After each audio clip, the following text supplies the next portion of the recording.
Brothers and sisters, I spoke in my previous videos about articles written in a Anglican magazine as well as a Catholic Register. I also spoke about one pamphlet written by Father David Belden, Orthodox priest in a non-canonical group. The name of the pamphlet is Orthodox Church Heaven on Earth. This is mostly positive. Last part is negativity. They're condemning the churches for ecumenism, their story. His previous monastery was Holy Transfiguration Monastery in Boston. So the name of the church is Holy Orthodox Church in North America, or HOCNA. Very fanatical, and they were being changing jurisdictions all the time. So they wrote a book, Sister Churches. As a theologian, I just would like to underline this church history. They wrote about church history in Union of Florence, so 500 years after Florence, and they see it in very bitter, in very fanatical and hateful way. So they have pictures of the bishops who are ecumenical, and they see everything in theory of conspiracy. I will not read whole book, but some parts of the book which can give you some ideas. So the episode, they say, which we speak, began on March 4th, 1438, when a small group of Constantinopolitan clergymen arrived in Ferrara, led by Emperor John Paleologus and aged ecumenical Patriarch Joseph. Among this group of foreign churchmen was a Mark Eugenikos, or Mark of Ephes, newly consecrated metropolitan and ancient diocese of Ephes in Asia Minor. One wonders, did these earnest Orthodox theologians really have in lacking the spiritual climate that prevailed in Italy during these years? Or on the other hand, how did secularized papal emissaries of Renaissance Rome view this black-warded spokesman for Orthodoxy? What could these Eastern hierarchs who came from the land of austere and hallowed icons have common with the Florentine clergy who were busy cultivating a church art that matched ancient Rome, Saturnalia and Corinthi? What would counter the humble plain song of these black-robed bishops who, like Latin prelates, who delighted in revealed lyrics in Ferrara banquet hall music? Did these solemn and monk-like bishops of the Orthodox East truly believe that they could discuss the dogma and procession of the Holy Spirit with the Papal Church dancing cardinals? How would this Orthodox and truly Catholic clergyman who spoke the same tongue of Saint Basil the Great and Saint John Chrysostom be able to reason with neo-pagan and high-ranking clergy of Florence, who with the Polish Latin could define the divinity of Christ or Jupiter with the equal skill and conviction? In short, were these Orthodox clergy of New Rome well advised in speaking in a cast of sacred doctrines and teachings of the Church of Christ before papacy and Renaissance, and had Orthodox miscalculated the badly ignorant as they were of the spirit prevailed in Ferrara and Florence? So those things really, they were very bitter about that. So in different way, some 60 years after Savonella time, the Orthodox Catholic bishops who came to the Council of Florence also failed to pursue Rome, to abandon her deviation from the Christian faith. In spite of the previous failure, today's Orthodox, they say Orthodox in the brackets, ecumenists, are again striving to unite Rome by means of ecumenical dialogue.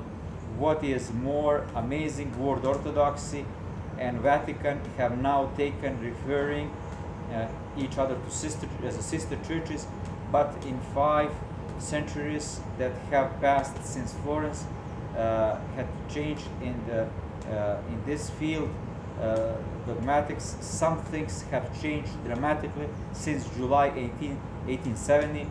Rome's errors are now proclaimed with the increment voice of papal infallibility. Further, as articles that follow shall demonstrate, most of which contains verbum quotas from the papal sources. Roman Catholic theologians with the papal approval are now busy dismantling what few elements are remained of the Christian doctrine and denomination. In this sense, it is incredible, and it may seem these things are far worse than what they are in 15th century Florence, as our readers will see. So these beliefs, according to the Jesuit author Mitch Pawa, Touchstone, summer 1992, New Age fever is still climbing in the Roman Catholic denomination. The beliefs of New Age movement, Mitch Pawa, grow in the radical 1960s youth culture. This movement comments Pawa. So they are actually mixing New Age and everything what is happening now. And I will just read a little bit just to give you an idea. So in its meat, discrete beliefs filtered from the primitive superstitions, old-fashioned occultism, Hindu mysticism, and 19th century theosophy, mixed with the questionable speculation from 20th century psychology, physics, and theology, and highly seasoned, morally individualistic, spiritual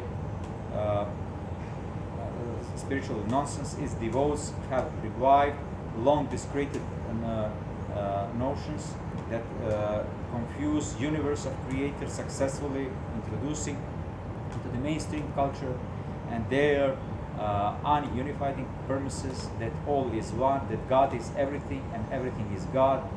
The monotheistic and pantheisms, C.S. Lewis, may be the most primitive of all religion, he said. The attitude into which humans' mind naturally fails, and the light of divine revelation, under whatever name is presented, it is instructively repudiating the personal, transcendent, immutable tone of God. So, the second chapter, they talk about incredible events, what's happened regarding Pope Paul VI and John Paul II. So, according to Roman Catholic periodical Chapel Circular, July-September 1992, when Pope Paul VI visited United Nations, he called the organization's making last hope for peace during UNESCO headquarters in the Paris. He persists this body, which parent the organization of UN. It is militantly atheistic and urged to continue its work destructing Christian culture and rewriting history. So they are criticizing Pope Paul VI. Actually, he was a diplomat. He is a head of the state. So there is not much thing he could say, and they are taking word by word in order to discredit someone. On January 25, 1983, under the leadership of Pope John Paul II, there was a proclamation of new canon law, which notably lifted the sanctions of excommunication against members of Freemasonry. So they find even out that Roman Catholic liberals reject Christ in the Bible, so they are liberals, and the Catholic world has joined various major secular publications recently attacked Christ in the Bible, historically Christianity, and the ancient creeds of Christian faith. Christian News, January 4th, reprinted Who is Jesus from US Weekend, which claims have 33.5 million readers. The magazine appears in major newspaper through the United States. US Weekend promoted the views of Jesus Seminar, a group of several hundred religion scholars and theologians who reject Christ and the Bible, and Christ never actually said most words attributed in the Bible. So they try to find the errors. Jesus as a present, infancy narrative, his narrative reliability to the history, and finally, in last chapters, Christian Association successfully, as I showed before, here in North America, they are criticizing everyone. So according to them, we should not even talk. We should not even have a dialogue. We should never read each other literature. there are lots of Catholics and Protestants who decided to be Orthodox, and vice versa. So our goal is to unite people and let everyone decide what they want.